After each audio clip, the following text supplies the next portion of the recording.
तो सबसे पहले शुरुआत में करता हूँ आपसे मलिक भाई, मुझे बताइए जका अशरफ को क्या हो गया? बोल रहे हैं कि दुश्मन मुल्क हम टीम भेज रहे हैं। अरे आप ही खड़े रहते हैं कि पाकिस्तान हमारे साथ क्रिकेट खेल लो, हमारे खिलाड़ियों को आईपीएल में ले लो, हमारे साथ बायलेटरल खेल लो, पाकिस्तान में आके खेल लो, दुबई में खेल लो। तो ये दुश्मन मुल्क कहाँ से हो गया मलिक साहब? जी, फर्स्ट ऑफ ऑल नमस्ते, अस्सलाम वालेकुम और गुड इवनिंग टू एवरीवन। देखिए, इस तरह का चेयरमैन क्रिकेट बोर्ड को to be very honest statement नहीं देना चाहिए था। वैसी बातें उन्होंने स्टेटमेंट दिया है।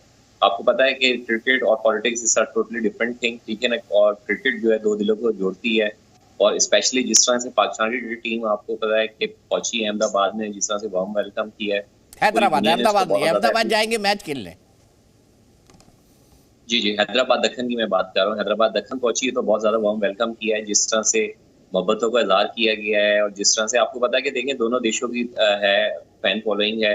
जैसे बाबर आजम के इंडिया के अंदर बहुत ज्यादा फॉलोअर्स हैं, तो बॉर्डर के इस पार अगर आए हैं तो विराट कोहली के बहुत ज्यादा हैं। और अगर आप पास में भी देखें, जिस तरह से टीमें ट्रैवल करती थी, जब सचिन आते थे पाकिस्तान ट्रैवल करते थे तो उनकी बहुत बड़ी फैन फॉलोइंग थी। तो इसी तरह जब पाकिस्तान के प्लेयर्स जाते थे, वहाँ वो इमरान खान होते थे या वसीम अकरम, वकार यूनस या शोएब अख्तर और शाहिद अफरीदी, उनकी बहुत बड़ी फैन फॉलोइंग थी।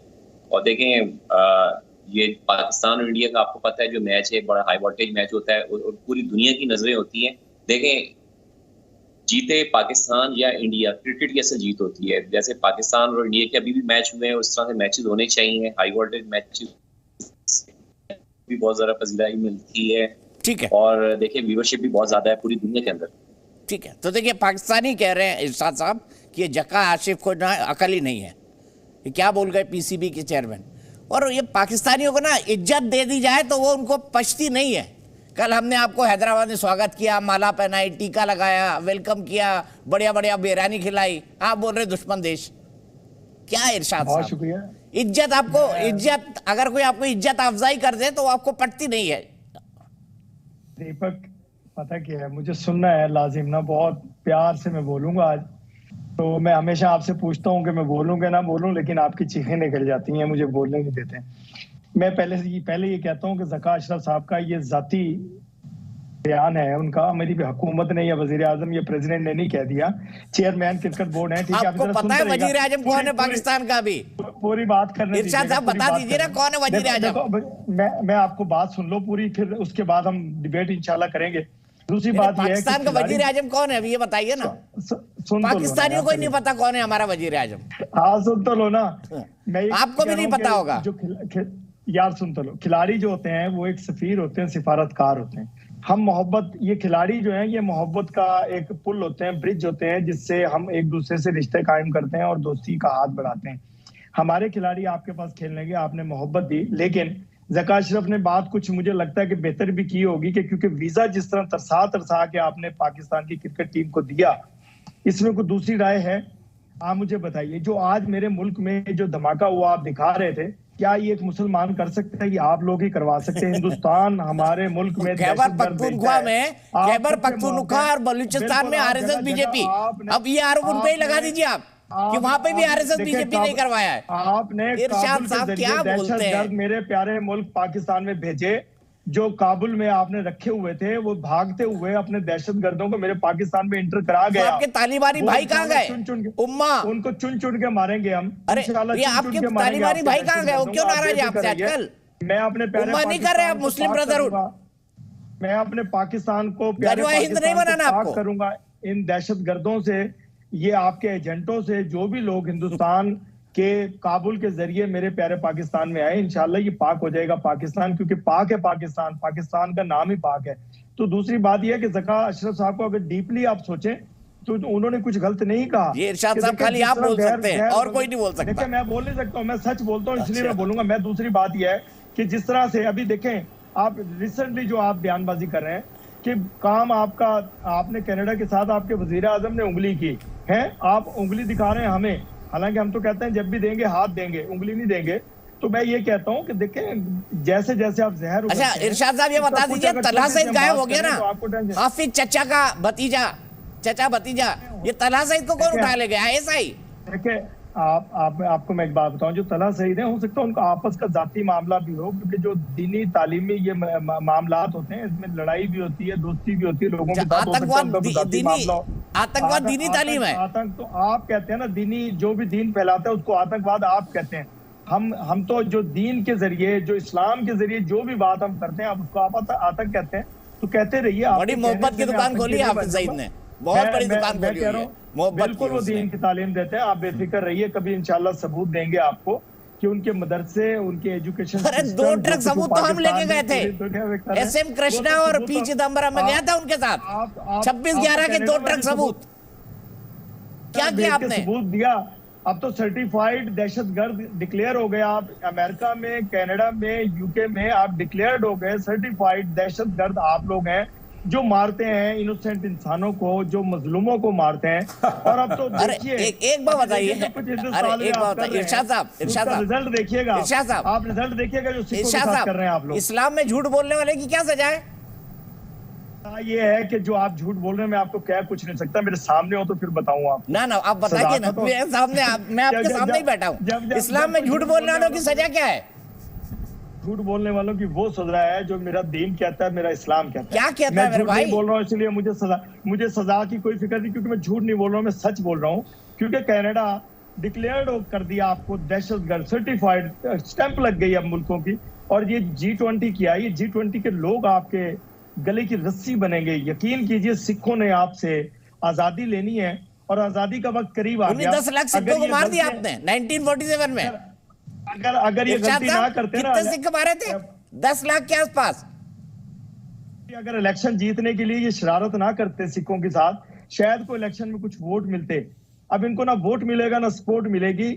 राहुल गांधी आ रहा है, वजीर आजम बन रहा है, देखते जाइए। आज की आपकी बहस खत्म कर दूंगा, सिर्फ मुझे बता दीजिए पाकिस्तान के वजीर आजम का नाम क्या है? आपके बड़ी मैं एक बात बताऊं आपको, ये शरारतें ना किया करें मेरे साथ। नहीं पता है आपको, मुझे आपका नाम क्योंकि पाकिस्तान में नहीं पता लोगों की हमारा वजीर आजम कौन है। ठीक है, अनवारुल हक काकड़ साहब हैं और मेरे वो बहुत नजदीकी हैं, कोई ऐसा मसला नहीं है। आप इस तरह की शरारतें मेरे साथ ना किया करें। मैं अगर भोला बनता हूँ, इतना भोला नहीं हूँ कि आप मुझसे शरारतें करें। मैं जो बोलूंगा आपको, इंशाल्लाह जो आप पूछेंगे मैं उसका जवाब भी दूंगा और आपसे बात भी करता रहूंगा। मैंने आज आपसे जो रिक्वेस्ट किया आपने मानी। अमिताभ बच्चन की, सुशील पंडित की कौन सी फिल्म थी? अमिताभ बच्चन की कौन सी फिल्म थी जिसके हाथ में लिखा था मेरा बाप चोर है? कौन सी फिल्म थी सुशील? ये नाम भूल रहा हूँ मैं। उनका मोदी जी नाम था, वो हिंदुस्तान में मौजूद है, आपके वजीर आजम है। तो उनको कहिए, पाकिस्तानियों ने सबने अपने हाथ में लिख रखा है मेरा देश चोर है। हर पाकिस्तानी के हाथ में इनके हुक्मरानों ने और मिलिट्री ने लिख दिया है। सुशील पंडित जी, अब बताइए इस्लाम में जो है झूठ बोलने वाले की क्या सजा है? वो इरशाद साहब को मिलेगी कि नहीं मिलेगी? मैं क्योंकि सच बोलता हूँ और मैं देखिए, अब तक पाकिस्तान की 2 चीजों में महारत थी। पाकिस्तान से 2 चीजें एक्सपोर्ट होती थी दुनिया भर में और उसकी पाकिस्तान में मोनोपोली थी। एक था जिहाद, जिसे आप दहशतगर्दी भी कह सकते हैं, आतंकवाद भी कह सकते हैं, और दूसरा था दुश्मन के खिलाफ जहाद जायज, जिनके ज्यादातर खरीदार चीन में थे। अब तीसरी चीज जो पाकिस्तान की मोनोपोली बन गई है दुनिया में एक्सपोर्ट करने की, वो है भिखमंगे। 90% भिखमंगे जो पकड़े जाते हैं वेस्ट एशिया में, अमीरात में, सऊदी में, कतर में, बहरीन में, ओमान में, कुवैत में, 90% भिखमंगे पाकिस्तान के हैं। ये वहां की सरकारें आज पाकिस्तान को बार बार आगाह कर रही हैं कि बाज आ जाओ हमारे देश में भिखमंगे भेजने से। तो 3 चीजों में मोनोपोली हो गई है पाकिस्तान की। मैं तो सोचता था सिर्फ इनका वजीर आजम कटोरा लेके जाता है, इन्होंने तो मुल्क से 10 लाख भिखारी भेज दिए, झोंक दिए हैं अच्छे भले शहरों को गंदा करने के लिए। यार ये पाकिस्तान की हालत हो गई है। और दूसरी बात, अभी कह रहे हैं कि साहब क्रिकेट जो है, क्रिकेटर जो है, खिलाड़ी जो है, वो पुल बनाने का काम करते हैं, दोस्ती गांठने का काम करते हैं। लेकिन ये खुशफहमी इन्होंने कब से पाल ली? अपने मदरसों में, अपने तालीमी इदारों में बचपन से, छोटी क्लास से ये कहते आए हैं कि भारत हमारा अजली दुश्मन है। अजली दुश्मन दीपक चौरसिया कहते हैं अंग्रेजी में आर्च एनिमी को, जो सबसे पहला दुश्मन हो। अगर आप घुट्टी में घोलकर किताबों में अपने एहतसाब आप घोल में, करके अपने सिलेबस में, करिकुलम में सोते पढ़ाए लोगों को, दुश्मनी का बच्चों को, कोई उनके जाने दिमागों देते में ठूसे कि भारत हमारा अजली दुश्मन है, ये काफिर मुल्क है, इस पर जिहाद वाजिब है। जब आप ये ठूस ठूस के दिमागों में डालेंगे तो फिर क्रिकेट खेलते भेजते वक्त आप अलग बात कैसे बोलेंगे? जब आप खेलने आएंगे तो वो फिर बात कैसे भूलेंगे, वो अलग बात कैसे भूलेंगे? तो ये मुनाफिकत छोड़ दीजिए। आपने नस नस में अपने जहर भर रखा मैंने है। तो सच बोला है, जो कुछ आप करते हैं, जो कुछ कहते हैं, मैं आपको हमेशा ही कहता हूं कि आप जरा अपने आप पे गौर कीजिए। ये दिक्कत है, अदाओं पे जरा गौर कीजिए। मैं बहुत गौर कर चुका शिकायत हूं। होगी। आप जैसा आप गौर पड़ोसी नहीं होते करते हुए ना। मुझे खुद पे गौर करने की जरूरत नहीं है। आप जब भी दीपक के बहुत प्रोग्राम गौर में कर बैठते हैं, चुका हूं कटोरे के अंदर साहब, घुसते हैं इतना गौर और किया है लास्ट आप मोमेंट में पर कटोरे के कि अंदर रहते हैं। आपकी नस्ल नाम हमारा पहचानता लेते हैं हूं। कटोरे के लिए। आप कटोरे से किसी दिन बाहर आइए। कितना बढ़िया बताया, कितना देखिए ये बात तो सही है ना कि आजकल सऊदी अरब, मैंने तो खुद से सऊदी अरब और यूएई वाले पाकिस्तान के मौलवियों को अपनी मस्जिद में नहीं आने देते, वीजा बैन कर दिया है। किसने किया है? सऊदी अरब और यूएई। पता है ना डॉक्टर राजा काशिफ जी, बताइए। मैं अभी और ये भिखमंगों वाली समस्या लेटेस्ट है। आजकल तो नए नए डाटा भी आ रहे हैं कि कुवैत में कितने हैं, सऊदी में कितने हैं और मुल्कों में कितने हैं। अभी ऐसी बात ना करें, मैं दुबई भी होके आया हूँ, सऊदीया भी होके आया हूँ, झूठ मत बोले आप। हमारा वीजा बंद नहीं किया अब इरशाद साहब सुन भी लीजिए ना डॉक्टर राजा काशिफ। जाते हैं ना दुबई में। आप मौलवी नहीं है ना, जिस दिन टोपी लगा देंगे, दाढ़ी लंबी रख लेंगे, उस दिन आपका वीजा ही बंद हो जाएगा। नो मिर्ची क्लब, ऐसा कुछ नहीं है। जी मेरी आवाज आ रही है? मिर्ची क्लब के बाहर मांगते हैं। अब मेरी जानिब आए हैं तो मुझे भी दिव्य साहब आवाज आ रही है? हाँ बिल्कुल, बोलिए साहब, डॉक्टर साहब बोलिए। बाहर बैठते हैं कटोरा लेके। जी मैं इनके पंडित साहब का जवाब दे रहा हूँ। भीख मंगे का लफ्ज इन्होंने ठीक इस्तेमाल किया। पूछे कैसे? क्योंकि देखिए पंडित जितने हैं इनका काम तो मंदिरों में बैठ के जन्म कुंडलियां बनाना और शादियां कराना। ऐसी बात करते हैं डॉक्टर राजा साहब, कितनी समझ है मेरे को आ गया। आपकी समझ कितनी है पंडितों के बारे में, मुझे आ गया पता लग गया। नहीं बन सका, इतनी सी समझ सर, ये चाणक्य भी राजा नहीं बन सका, सिर्फ साजिशें करके। ब्राह्मणों के लिए अर्थशास्त्र पढ़िए आपने। अर्थशास्त्र में क्या लिखते हैं कि जी उनको तो कुछ हो भी जाए, कोई उनसे गलती हो तो उनको कुछ ना कहें, उनको एक रुई के गाले से एक लगा दे, हल्का सा टच कर दे। तो सर ये पंडित जितने हैं, नेहरू साहब से लेके मुल्क का बेड़ा गर्क तो नेहरू ने किया, क्योंकि वो भी पंडित थे। जिसके नाम के साथ पंडित लग जाए, वो ब्राह्मण हो, खश्तरी बेचारे गुमरान होते थे, आपने तो बेड़ा गर्क कर दिया। पंडित साहब आपका क्या काम है टीवी पे? आप मस्जिद में जाएं, आप मंदिर में जाएं, आप तो मंदिरों में रहने वाले लोग थे, साधु साथ थे। और सोना जमा करें, भेंट लें लोगों से, हम सब काफिर हैं। वो पंडित हो, ब्राह्मण हो, वैश्य हो, कोई हो, मंगा वही कहेगा सारे हिंदू काफिर हैं इनके लिए। अच्छा डॉक्टर राजा काशिफ साहब ये बताइए, काफिर क्या होता है? कुफ्र किसको कहते हैं? राजा काशिफ साहब बताइए ना, काफिर कौन होता है, कुफ्र किसको कहते हैं? जरा समझाइए ना राजा साहब। रावण से युद्ध करने जो राम जी गए वो भी खश्तरी थे। ये राजपूतों ने, राजपूत तो आपको प्रोटेक्ट कर रहे हैं। और वैसे डॉक्टर राजा काशिफ साहब, डॉक्टर राजा काशिफ साहब, एक मिनट आपने कहा ना भिखमंगे पंडित, अभी एक मिनट रुकिए, एक मिनट। सबको मंदिरों में ये इनके पुराने वजीर आजम नवाज शरीफ साहब का वो स्टेटमेंट निकालिए जो बोला है उन्होंने, भिखमंगे पाकिस्तानी हैं। डॉक्टर राजा साहब सुनिए ना, थोड़े से इल्म की भी भीख चाहिए। डॉक्टर राजा काशिफ साहब सुन लीजिए ना एक बारी। मैंने नहीं कहा, ये नवाज शरीफ ने कहा है, पंडित जी ने उनकी बात को इंडोर्स किया है। सिर्फ सुनेंगे आप एक बार? चाहिए, तेल की भीख नहीं चाहिए, नकद भीख नहीं चाहिए, थोड़े इल्म की भी भीख चाहिए। ये मदरसा छाप, इनको इल्म की भी भीख चाहिए, थोड़े किताबों की भी भीख चाहिए, मंदिर में जाएं, मस्जिद में जाए, आप थोड़े इल्म की भी भीख चाहिए आपको। लोगों को सोना ले, जमा करें और कचरी जानकारी जो है वो ज्यादा खतरनाक होती है। हमारे कहा जाता है सनातन में अधूरा ज्ञान अर्थात मृत्यु, इल्म है ना, और कुछ नहीं होता। डॉक्टर राजा काशिफ साहब, आपने सुना ना महाभारत में अभिमन्यु का एग्जाम्पल, अधूरा ज्ञान था, चक्रुई में घुसना आता था, बाहर निकलना नहीं। इसीलिए डॉक्टर राजा काशिफ साहब अधूरा ज्ञान मत रखिए। अभी मैं आपको नवाज शरीफ का स्टेटमेंट सुनवाऊंगा। अब मैं सीधे चल रहा हूँ जनरल सीधा के पास। जनरल साहब मुझे बताइए, मुझे बताइए, ये पंडितों की बात कर रहे हैं, बेड़ागर्क कर दिया है। नवाज शरीफ कहाँ से आ गया? अच्छा सुन लीजिए ना, शरीफ साहब को सुन लीजिएगा ना थोड़ा। आपके वजीर आजम है आजकल लंदन में। मुल्ला साहब रुकिए ना। अरे भी कश्मीरी असलियत खुल जाने पे बहुत दर्द उठ रहा मुल्ला है, साहब। बहुत चुभी है ये बात, जी कीजिए। हाँ बहुत चुभी है ये बात। बोले जी जन साहब, ये हम थोड़ी कह रहे हैं भिखमंगे, ये तो खुद पाकिस्तान के लोग कहते हैं कि हर जगह तो कटोरा लेके जा रहे हैं हम। डॉक्टर साहब को बड़ा बुरा लग गया। हिंदुस्तान में कटोरे लेते लेते हुक्मरान बना दिया वाजपेयी को। दीपक साहब, हुक्मरान बना दिया नेहरू को। दीपक साहब, अभी कल का ही रिपोर्ट का जिक्र कर रहे थे हमारे पंडित साहब। देखिए डॉक्टर साहब, देखिए मियाँ साहब, मुल्ला साहब, मैं कहूँ ये जकात क्या होती है? ये जकात मांगते हैं, और जकात ये नहीं, इमरान खान से लेकर के नीचे तक, बाजवा से लेकर ये जकात मांगते हैं। और जकात से ये जकात होता क्या है? भिखमंगे की कटोरी। जकात से चलाते रहे टेररिज्म। आज ये बात कर रहे हैं, ये जो मुल्ला साहब हैं, मियाँ साहब बैठे हैं, डॉक्टर साहब कह रहे हैं, नाम लगा रखा है, ये जकात ही मांगते हैं, जकात मांगते हैं। सऊदी अरेबिया से इनके पास प्लेन नहीं है तो उससे भी जकात मार के उनके एयरक्राफ्ट को ले जाते हैं। भिखमंगों की तो इतनी बड़ी इनकी आदत है। ये आज तो रिपोर्ट आया है ना। अरे दीपक साहब, इनका पंडित जी, हमारे सुशील जी ने 3 बताया।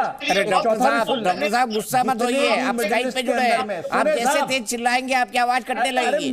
डॉक्टर साहब थोड़ा तकनीकी समझिए, आपकी आवाज कटने लगेगी, आप स्काइप पे जुड़े हुए हैं ना। तो कर लेंगे, आपने करना क्या है? डॉक्टर साहब हिंदुस्तान सुने, के अंदर आप लोगों को मार रहे हैं। अरे मुल्ला साहब सुने, जकात लेने वाले, जकात के ऊपर आपने दुकान खोली हुई है, पूरे चलाते हैं टेररिज्म, उसी जकात पे ऊपर चलाते हैं। वो क्या भीखी है ना? जकात लेते हैं सारे गल्फ कंट्री से जितने। आप दलित जो है उनको तो राइट से डॉक्टर साहब रुक जाइए ना, डॉक्टर साहब रुक जाइए, मैं आपके पास आऊंगा, भरपूर मौका दूंगा डॉक्टर साहब। रुक जाइए मियाँ साहब कहे, मियाँ है ये, मियाँ साहब, मुल्ला साहब है ये, जकात लेते जाते हैं और बात करते हैं। आपने पूछा ना, मैं चौथा बताऊं। देखिए दीपक साहब, चौथा है, आप एक रिपोर्ट जो अभी सुशील साहब कह रहे थे ना, जो आई है कि पूरे आप मिडिल ईस्ट में जाएं तो केवल इन भिखारियों की 10 लाख का रिपोर्ट आया है। एक रिपोर्ट और आई है, जितने भी मिडिल ईस्ट के देश हैं, जो इस्लामिक कंट्रीज हैं, उनके जेलों में जाएं, पूरे के पूरे 98% इनके क्रिमिनल्स वहां भरे पड़े हैं सारे। वो क्योंकि उनको खाने है नहीं, तो वो जाते हैं उन जेलों में केवल दाना चुगने के लिए। तो इनकी भीख मांगना, जकात लेना, ये तो इनकी आदत है, इनकी फितरत है। और वो कहते हैं, वो जाका अशरफ साहब ये कहते हैं भारत से दुश्मनी। अरे भारत से दुश्मनी की बात जब आप करते हैं 1947 में, 1948 उसके बाद ही दुश्मनी मोल ले लिया। भारत तो इनको अपना दोस्त के लिए 90 करोड़ रुपए दिए थे दीपक साहब 1947 में। क्या दिया इन्होंने आपको? आ गए वहां सर श्रीनगर में, मैं सिख रेजिमेंट का हूं, हमारी फर्स्ट सिख उतरी, इनको लगाया 2 दपाड़े और पहुंच गए, भागे भागे फिरते हैं। आप कारगिल वॉर में मैं इनको देखा हूं। या ये वो भूखे नंगे हैं, ये उन पहाड़ों में भेज दिया अपने फौजियों को, एनएलआई को, बेचारे हमारे से भीख मांग रहे थे, खाना खाने के लिए दाने नहीं थे इनके पास। अरे इरशाद साहब, मिर्ची क्लब में जाके डांस करें आप क्या बात करते हैं? अरे साहब, आप ये मैंने लिखते हैं कि मैं बड़ा ये हूँ, कश्मीर से आपसे बड़ा कोई भिखमंगा हो ही नहीं सकता। आप मिर्ची क्लब में जाके भीख मांगते होंगे, भीख के कटोरे आपके पूरे के पूरे। दीपक साहब, मैं यूएन में रहा हूँ, पाकिस्तानियों की वहां जब फौज आती है, या आप जाएंगे इन कंट्रीज में, चाहे अमेरिका हो, चाहे ब्रिटेन हो, यूरोप में हो, सब अपने को भारतीय कहते हैं। ये अपने को पाकिस्तानी नहीं कहते।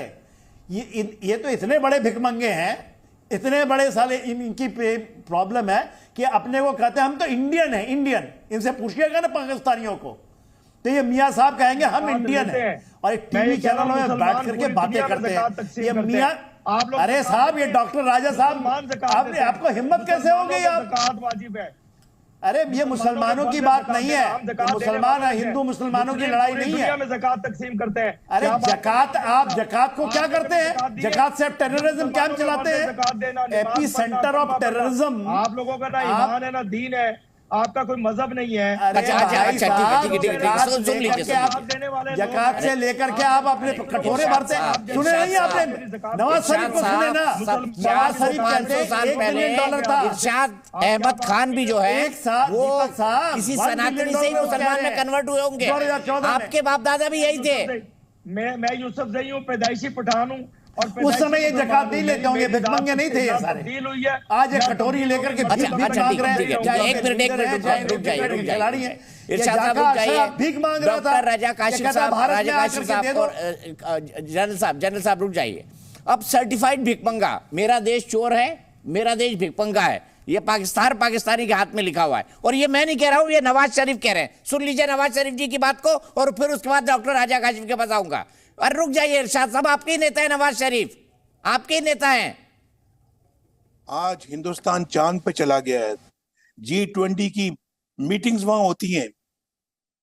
ये तो सब कुछ हमें करना चाहिए था। ये तो हमारी तकदीर में होना चाहिए था। ये तो हमारी किस्मत में होना चाहिए था कि हम ये करते। वाजपेयी साहब जब वजीर आजम बने तो $1 बिलियन हिंदुस्तान के खजाने में नहीं था, लेकिन आज उनके पास $600 बिलियन जो है ना, वो कहां से आ गया है।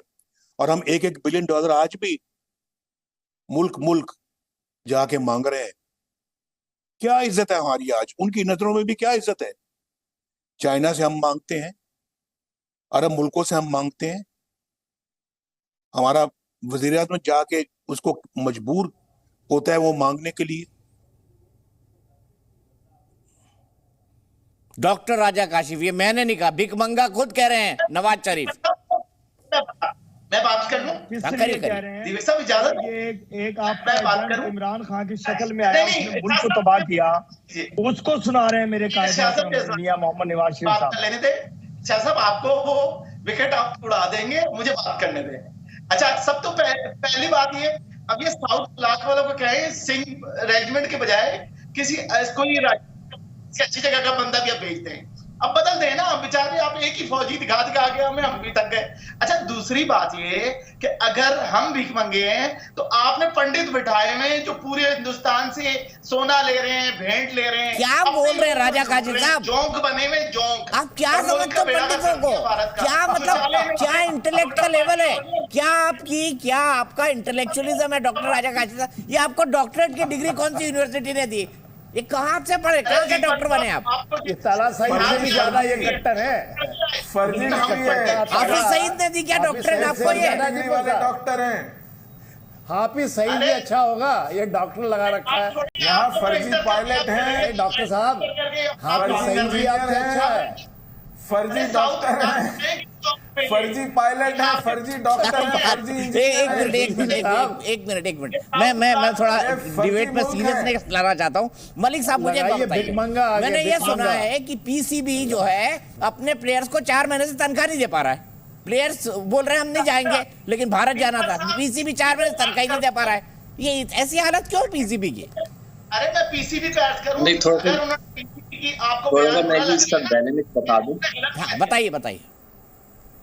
इसकी मैं थोड़ा डायनेमिक्स बता दूं कि जो आप सही कह रहे हैं कि कॉन्ट्रैक्ट जो है काफी लेट हुआ है। अभी भी आपको पता है कि पाकिस्तान क्रिकेट बोर्ड के अंदर कोई परमानेंट सेटअप नहीं है चेयरमैन का। अभी एक यहाँ पे एमसी बनी हुई मैनेजमेंट कमेटी जिसको हेड कर रहे हैं। तो परमानेंट प्राइम मिनिस्टर भी नहीं है तो पीसीबी कहां से? ठीक है ना, देश के प्राइम मिनिस्टर नहीं है, चुनाव करा नहीं पा रहे। इससे पहले जो है जब 21 दिसंबर को आए थे नजम सेठी साहब, उनकी टीम में किए करते हैं मैनेजमेंट कमेटी आई थी, तो पाकिस्तान के अंदर जो है वो कॉन्स्टिट्यूशन बहाल हुआ था 2014 का, क्योंकि जब इमरान खान की गवर्नमेंट थी तो उसके अंदर जो है डिपार्टमेंट क्रिकेट और ये रीजनल क्रिकेट को खत्म कर दिया गया था। एहसान मानी साहब जब आए थे तो उसके बाद रमीज राजा साहब ने उस चीज को कैरी ऑन किया। फिर जब ये नई मैनेजमेंट कमेटी बनी तो उन्होंने पहले उसको कॉन्स्टिट्यूशन को बहाल किया। फिर यहाँ पे रीजनल सिस्टम है, रीजनल सिस्टम के अंदर सबके पहले इलेक्शन हुए, इलेक्शन होने के बाद आपकी बीओजी बननी थी, बोर्ड ऑफ गवर्नर।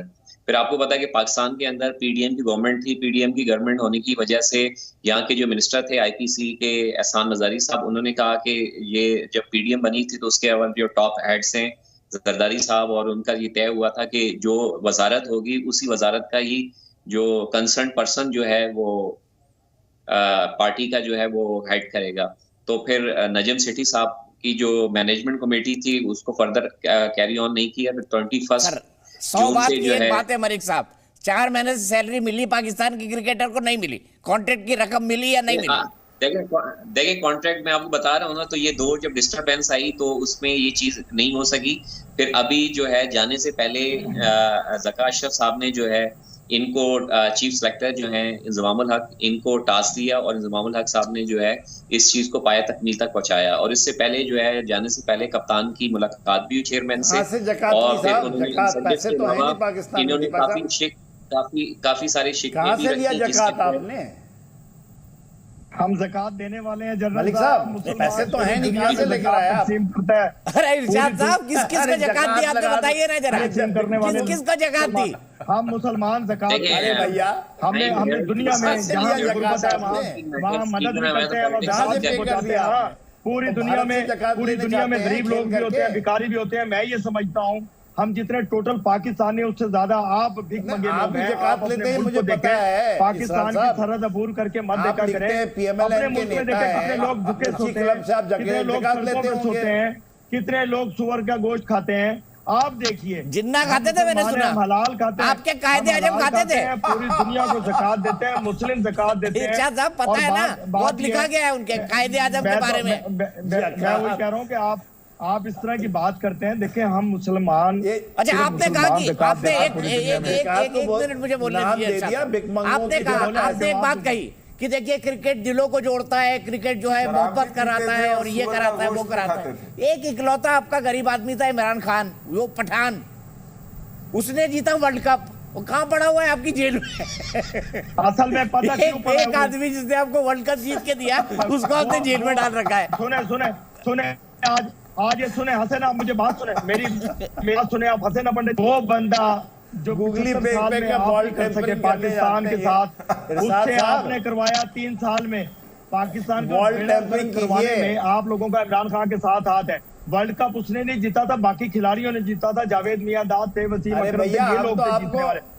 वो कैप्टन था, उसका नाम आ गया। मोस्ट फेवर्ड नेशन दे रखे थे 70 साल में। आप 2016 के पहले मोस्ट फेवर्ड नेशन थे ना। आपने इमरान खान को एजेंट बना करके वो आपका वही जावेद मियांदाद 3 साल में बेड़ा खर्च करने की कोशिश किया, जिसके बच्चे की शादी दाऊद इब्राहिम के बच्चे से हुई थी। ठीक है, तो खैर दाऊद इब्राहिम का समधी वही जावेद मियांदाद ना।